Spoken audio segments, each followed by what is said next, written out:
පස්සතේ මේ ලෝකේ කවදාවත් හිතන දේ වෙන්නේ නැහැ.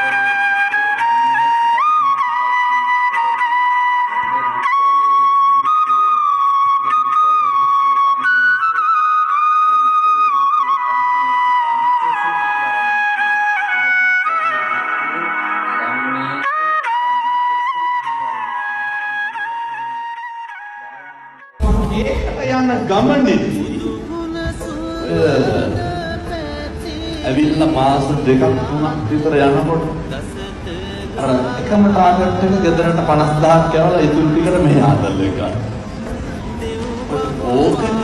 ඕකේ කෙලවරක් තියෙන්න ඕන. ඒ ගෙදරට 50000ක් යවන්නද ඩුබායි ආ. ගෙදරට 50000ක් යවන්නද අජමානා. එතන ජීවිතේ දිනන්න කියලා හිතාගෙන ආවනම් බුදුවරු ගන්නවා ආරක්ක සම්බදා. රැකගන්න මොනවාද? හම්බ කරන එක රැකගන්න. හම්බ කරන එක පරිස්සම් කරගන්න. අසම්මතයේ අධර්මයේ අකුසලයේ නරකයේ නොගැලපෙන දේ කවදාවත් ජීවිතේ ලං කරගන්න එපා. මොකක් හරි එකක් තියෙනවා නම් අර නුසුදුයි නොකල යුතුයි කියන කවදාවත් ඒ වගේ දේවල් කරන්න.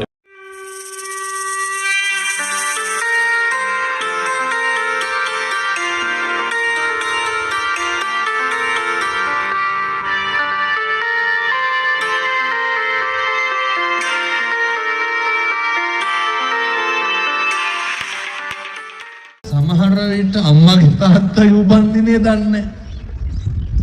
එතකොට ඒවා එක එක්කෙනාගේ මනසේ බැහැගත් විදිහට තමයි ඒවා එළියට එන්නේ. නමුත් අර අපි උදේහවා දකින්න මිනිස්සුන්ට හැමදාම හම්බෙන සමහර ගෙවල් වල කියනවා ගොඩක් වැඩ ඇරලා ආපුවම තමයි මේවා වෙන්නේ. කියනවනේ අර කරපු දෙයක්වත් නැහැ කියපු දෙයක්වත් නැහැ බුම්මගෙන ඉන්නේ කියලා. කවදාවත් බුම්මගෙන ඉන්න එපා. කරපු දෙයක්වත් නැත්තම් කියපු දෙයක්වත් නැත්තම් මම ඔයත්තන්ට දේශනා කරන්න ඔයත්තන්ගේ ක්වොලිටි එක තියාගන්න. දැන් අපි මෙහෙම කියනකොට එකේ හාමුදුරනේ මේ මිනිස්සු hina වෙන්නේ නැද්ද අපි කොහොමද hina වෙන්නේ කියලා. පින්නතුනේ මේ ජීවිතේ වැඩිපුරම අපි කාටද කරන්නේ? අපි වෛර කරන්න යනුන්ට, ඊර්ෂ්‍යා කරන්න යනුන්ට, ද්වේෂ කරන්න යනුන්ට, දෙස් දෙවල් අත් පොල් ගහලා තියෙනවද ලංකාවේ ඉන්නකොට? නැද්ද? මේ පුදුම පොල් හන්දන්න ගහන්නේ. හැබැයි මෙහෙන ප්‍රශ්නයක් නේ. මෙහෙම දේවකේ පොල් නැහැ. පොල් නැත්නම් බැරි වෙලාවත් මෙහෙම මොකක් කරුණොත් උහම පොල් ගෙඩියක් ගහගන්න. කිරි පැකට් එකක් තමයි පොල් ගහන්නේ. මතක තියාගන්න ගහන්න පොල් ගෙඩියක් ගහන්න මොකක්ද ඔළුවෙන් යන්නේ? මම කියන උයන්න පිටින් පොල් බින්දිනේව නෙවෙයි. කියනවනේ එහෙන ගහපන් මක බෑ වියන් ඇකිලියම් පොඩි වේයන් කොර ඕවනේ කියන්නේ හැප්පියම් කොහොමද කියන්නේ? යන්න තරම සීනිගමයි ගිහිල්ලා මොකද කරන්නේ? ජීවිතේ කවදා අපි හැමදාම මේ කරන්නේ මේ හිතෙන් මොකද කරන්නේ? අනුන්ට දෙස් දෙවල් දෙන්නේ. ප්‍රශ්නයක් තමයි. දැන් මෙහි අරක් මිල අඩුයි කියනවා නේද? මට හිතෙනවා බොන ඇති කොල්ලෝ ඒ කියන්නේ එහෙම මේ එක්සත් අරාබි රාජ්‍ය අරක් ඉවර කරන්න බෑ. ඒ බොන්නේ එහෙම කියලා හිතාගෙන. අපි දන්නවා ඒක වැරදි. අපි දන්නවා ඒක අපේ සෞඛ්‍යයට හොඳ නැහැ. අපි දන්නවා ඒකට මගේ පවුලේ අය කැමති නැහැ. මම දන්නවා මගේ පෙම්වතිය කැමති නැහැ. මම දන්නවා මගේ බිරිඳ කැමති නැහැ. මම දන්නවා මගේ ආර්ථිකය පිරිහෙනවා. මම දන්නවා ඒක මට හොඳ නෑ. ඒ ප්‍රමාණ ඉක්මව අපි දන්නවා. ඒ දැනගත්තත් අපි ඒක පිළිගන්න කැමතිද? ඒක පිළිගන්න අකමැති අවසානයේ වෙන්නේ මොකද්ද? අර දන්නවද අර මීයා කසාද මැදපු ගෙම්බට වෙච්ච දේ? මීයාගේ ගෑනු සතා මොකද්ද? නෑ අතරම යන්නේ. ඔය ඉඳගෙන නෑ නිකන් ඉන්නකම හිතන්න. මීයාගේ ගෑනු සතා මොකද්ද?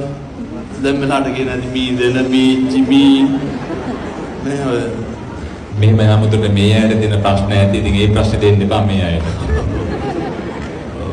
කමන්නේ මට කොහෙන් හරි හොයලා පොඩි ටෙස්ට් එකක් දාන්න හාමුදුරනේ මීයාගේ ගෑනු සතා හම්බුණා කියලා. එතකන් ඒ කියන්නේ 6000ට අමතරව තව 2000ක් එනවා.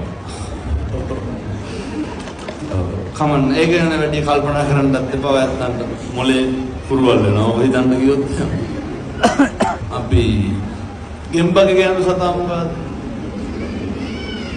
ගෙම්බි.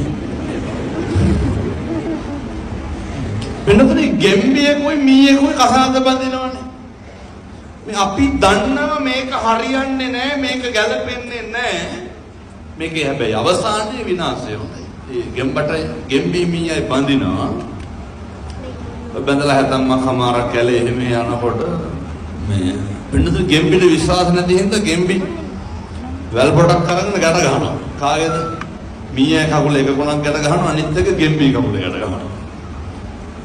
මේ වෙනතනේ මේ බොහෝ විශිෂ්ට කතන්දරයක් මේ කියන්නේ. කවදා මේ ලෝක සම්මතයට පොදු ධර්මතාවයට ගරහන්න යන්න එපා. මේ ලෝකේ බුදුරු යමක් කියලා තියෙනවා නම් නොකල යුතු නොගැලපෙයි කියලා කවදාවත් කරන්න යන්න එපා. ඔය වෙනතනේ වැල් පොඩ බඳලා දිනන දෙන්න එකට යන්නේ. කැලේ ඇතුලේ යනකොට ගෙම්බිට ඇහෙනවා කච කච ගාලා ගෙම් වතුර පිරලා තියෙන පොකුණක ගෙම්බු වෙනවා. වෙනතනේ ඉතින් ගෙම් පාටිපුරම කොහෙද ඉන්නේ? වතුරනේ. ගෙම්බිට ඉස්මීස් නෑ. ගෙම්බි මීයත් අදගෙන පයින්නවා කොහටද? වතුරට ගෙම්බි යට යනවා, උඩ එනවා, පීනනවා, කරගෙනවා. ගෙම්බිට ඇත්ති වෙනකන් ගෙම්බි වතුරේ පීනවා.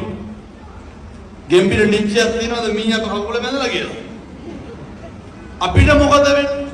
අපි ඇත්ති තරම් මේක විනෝද වෙනවා. අපි ඇත්ති තරම් මේකේ අර බජාර් භාෂාවෙන් කියන්නේ කොහොමද ඒක? ආතල් ගන්නවා. ඒ ඇති තරම් අපි තෘප්තිමත් වෙනවා. අපේ මනස වැරදි කියලා දැනගත්තත් අපේ සන්තුෂ්ටිය වෙනුවෙන් අපි කටයුතු කරනවානේ. අපි දන්නේ නැහැ අර අපේ කකුලේ මොකක්ද බැඳලා තියෙන්නේ, අපේ අනික් පැත්තේ මොකක්ද ඉන්නේ. අපේ ආතල් එකෙන් විනාශ වෙන්නේ කවුද? මේ අපි කරන වැරදි වලින්, අපේ අනවශ්‍ය පිනායාම් තුලින් විනාශ වෙන එකක් තියෙනවා. වෙනතුනේ අවසානයේ කියනවා. අවසානයේ මීයා මැරෙනවා. දැන් අන්න අවසානයේ මොකක් හරි ප්‍රශ්නයක් වුණාට පස්සේ අපි වගේම ගෙම්බි මොකද කරන්නේ? උඩට ඇවිල්ලා අඬනවා. මීයා මැරුණාට පස්සේ ගෙම්බි මොකද කරන්නේ? උඩට ඇවිල්ලා අඬනවා. ජීවිතේ මිනිස්සුක තේරුම් ගන්න අය වඩා මීයට පණනවද අය? ශිෂ්ටත්වයේ කියන එක මෙර බුදුහාමුදුරුවෝ ගන්නන් විනයෝච සුසික්කිතෝ. මිනිස්සුන්ට අධ්‍යාපනයේ විතරක් නෙමෙයි හොඳ විනයක් තියෙන්න ඕන. ඒ විනයත් එක්ක තමයි මිනිස්සුන්ගේ අර එදිනදා ජීවිතේ යහපත තීරණය වෙන්නේ විනය අවිනය මත. විනය මත තමයි මේ සියල්ල පවතින්නේ. සම්බුද්ධ ශාසනය පවතින්නේ මොකක් මතද කියලා භික්ෂුන් වහන්සේලා බුදුහාමුදුරුවන්ගෙන් අහනකොට බුදුහාමුදුරුවෝ කියන්නේ විනයෝ නාම ශාසනස්සායි. විනය තමයි ශාසනයේ ආයුෂ. එහෙනම් ඉතින් සමාජය ගැන කවර කතාවද? පින්නතුනේ ගෙම්බි මීයත් එක්ක අඬ ඉන්නකොට මේ කුණ දැන් මීයා මැරිලා උඩී යනවා උකුස්සේ.